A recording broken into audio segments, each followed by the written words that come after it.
Je voudrais, à l'entame de mon allocution, rendre amplement grâce au Tout-Puissant pour sa faveur qui nous a permis de se rencontrer ce matin dans cette accueillante et dynamique ville de Bol. C'est donc avec une réelle joie, doublée de fierté, que je visite cette légendaire cité, chef-lieu de la province du Lac. Cette terre bénie qui porte le nom de notre pays tout entier, dont les ressources nourrissent généreusement les peuples des pays de la région tout entière.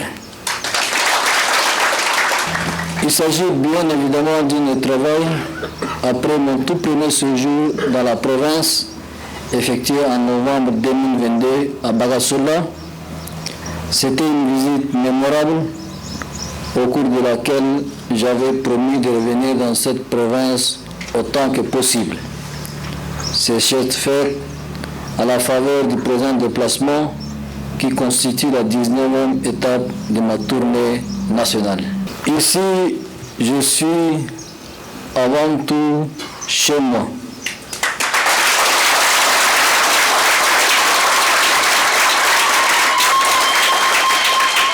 Parmi les miens, en communion avec mes frères et sœurs lacustres. Il suffit de regarder la qualité de la mobilisation d'hier pour comprendre cette fusion. Il y a la gaieté, de l'euphorie et de l'allégresse manifestées spontanément par tous les fils et filles du lac en provenance de Furi, Kaya, Wei, Kurukume et bien d'autres contrées de la province. Merci pour cet accueil. Je suis particulièrement touché par cette marque de soutien qui me réconforte dans ma conviction et ma vision du lac. Une province aux populations dignes, fières, républicaines, dévouées et sans cesse engagées, un peuple debout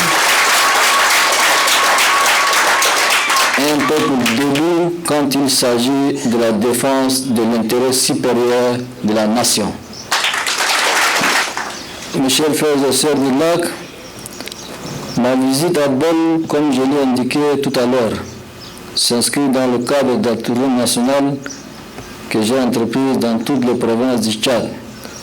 Elle concrétise ainsi l'engagement pris devant le peuple au sortir du dialogue national inclusif et souverain. Comme dans les autres provinces, mon séjour dans le chef-lieu de la province du lac vise à mieux cerner vos préoccupations et trouver ensemble des solutions aux problèmes les plus communs. Il est également l'occasion de vous informer et de vous entretenir sur la marche du pays. Je me fais le devoir de vous dire sur quelle dynamique se trouve notre bateau commun. Mes chers frères et sœurs de lac, le Tchad est aujourd'hui presque à mi-chemin de la seconde phase de sa transition politique, née de la volonté populaire exprimée lors du dialogue national inclusif et souverain. Cette seconde phase est une étape cruciale pour le pays, car elle a permis d'engager un chantier gigantesque en matière de réforme. D'importantes réalisations ont été faites, concourant toute la consolidation de la stabilité politique, à la promotion de la démocratie par la révision du processus d'organisation des différentes consultations et à l'amélioration de la gouvernance. Je vais vous épargner de citer la longue liste de lois et leurs décrets d'application des textes de toute nature qui ont été prises.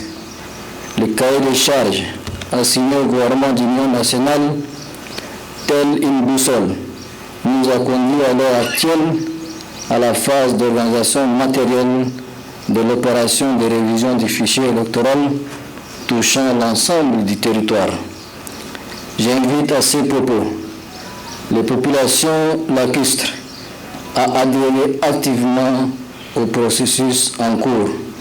J'exhorte tous les concernés à se faire enrôler. Chers frères et sœurs du lac, j'avais longuement évoqué lors de ma précédente visite la question de la sécurité dans votre province avec le renforcement du dispositif sécuritaire pour mieux lutter contre le terrorisme et la guerre asymétrique que nous imposent les forces du mal. Le constat, une année après, est encourageant. Notre stratégie est concluante. La mutualisation des efforts entre les forces de défense et de sécurité, la population locale, mais aussi la tenue issue du forum de sensibilisation organisé par le cadre de la province ont montré leur efficacité. Je tiens à les remercier et encourager à maintenir l'élan de la sensibilisation et la vigilance collective. C'est également d'adresser mes vives félicitations aux forces de défense et de sécurité, dont la vaillance est à l'origine de la sérénité retrouvée dans cette belle province. Mais la menace est toujours présente. Il reste un résidu composé de bandits, de grands chemins qui se sont transformés en coupeurs de route et preneurs d'otages contre rançon. Ils se livrent au vol de bétail qui est vendu à l'étranger. Ils forment des petits groupes qui opèrent dans les îles la tombée de la nuit. Dès lors, il apparaît clairement que Boko Haram a opté pour une autre stratégie d'évitement et dissimulation. Nous devons par conséquent consolider les acquis sécuritaires en redoublant de vigilance. Que ce soit du côté des forces de défense et de sécurité ou du côté de la population, nous devons toujours avoir en tête que la paix est une construction collective et un travail au quotidien. Cette demande demande une attitude citoyenne et une veille constante. J'ai saisi cette opportunité pour lancer une nouvelle fois un appel à l'endroit de nos compatriotes qui sont encore égarés dans le rang de la nébuleuse Boko Haram de prendre conscience et quitter cette nébuleuse terroriste. Les aventures auxquelles ils s'adonnent ne sont ni profitables pour eux-mêmes, ni profitables pour cette province, ni profitables pour le Tchad.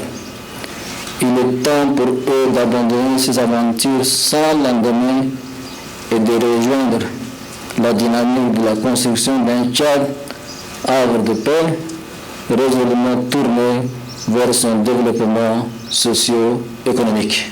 Chers frères et sœurs, si la province du lac est paisible en matière de cohésion sociale, elle n'est pas pour autant épargnée par le tiraillement et les luttes intestines entre communautés et cadres de la province. Des conflits surgissent souvent en matière de chefferie traditionnelle et en lien avec la paternité des polders. Ces conflits affectent le climat social, notamment dans le département de Mandé. Sur ce point, je déplore le fait de la justice incapable de trancher depuis près de 10 ans. J'exhorte les différents protagonistes à se rendre à l'évidence que la terre, par principe, appartient à l'État. Qu'ils se rappellent dans quelles conditions leurs ancêtres exploitaient ces terres et vivaient dans l'harmonie. Face à ces situations, j'instruis le gouverneur à prendre toutes ses responsabilités pour trouver rapidement une solution durable en ce qui concerne les polders. Dans cette même veine, j'annonce la levée de la mesure d'interdiction d'exploitation des polders de Kingula. Toute personne qui défie l'autorité de l'État à cet égard doit subir toute la rigueur de la loi. Par ailleurs, il me paraît important que les différentes composantes de la population réfléchissent au meilleur moyen de renforcer la compréhension, la quiétude et la cohésion sociale. Comme Dieu fait de bonnes choses, hier nous n'avons pas pu tenir cette réunion. Cela m'a permis aussi de rencontrer les chefs traditionnels. On a discuté longuement et je voudrais vous annoncer qu'ils ont fait la paix des braves, qui se sont réconciliés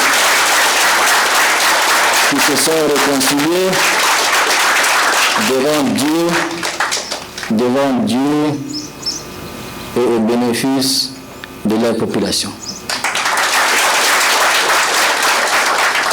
Je voudrais très sincèrement les remercier et les encourager à travailler ensemble, main dans la main et dans l'unité.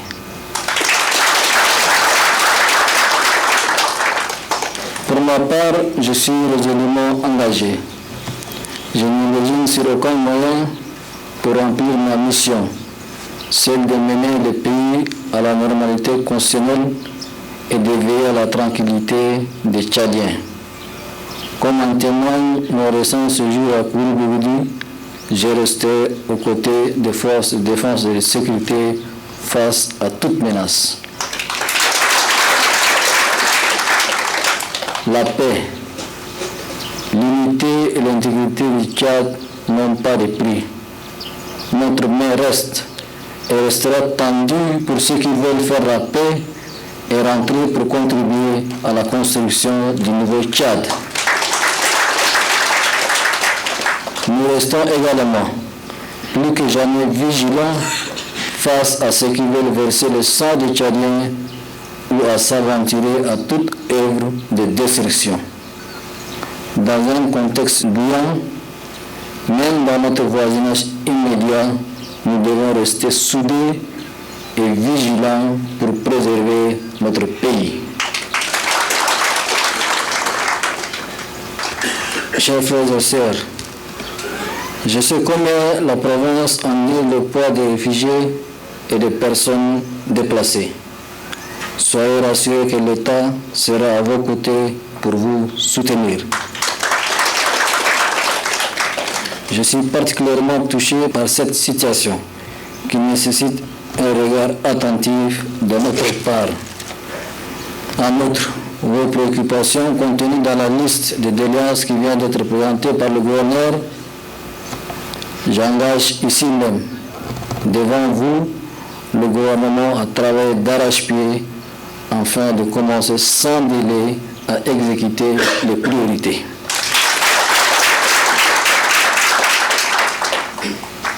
Le projet de construction de la route transsaharienne, et particulièrement le bitumage du tronçon Gouribol, a pris d'énormes retards dû à l'incapacité de l'entreprise ETP à honorer ses engagements malgré le décaissement de fonds par les bailleurs.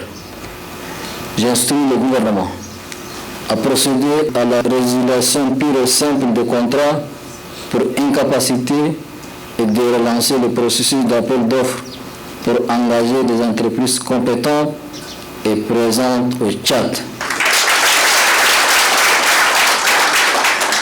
De même, le gouvernement doit travailler pour achever les chantiers de construction du lycée moderne de Bol, du collège d'enseignement général, de l'école communale, du stade de Bol, des bureaux et de la résidence du gouverneur. Il en sera de même pour les 14 centres de santé dans le département de Mandi et 5 autres centres de santé dans le département de Wahi-Angouri et 5 dans le département de Kaya. En matière d'éducation, j'annonce la relance des chantiers de construction des écoles, collèges et lycées. J'ordonne également un redéploiement du corps enseignant et la création des structures scolaires dans les zones insulaires.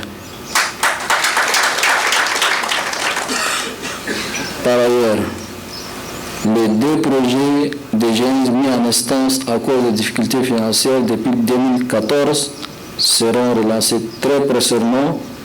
Il s'agit de travaux de pistes Dundum Isserou et Koudia Dundum, travaux de la piste Massakori Turba et Massaguet Ngueto.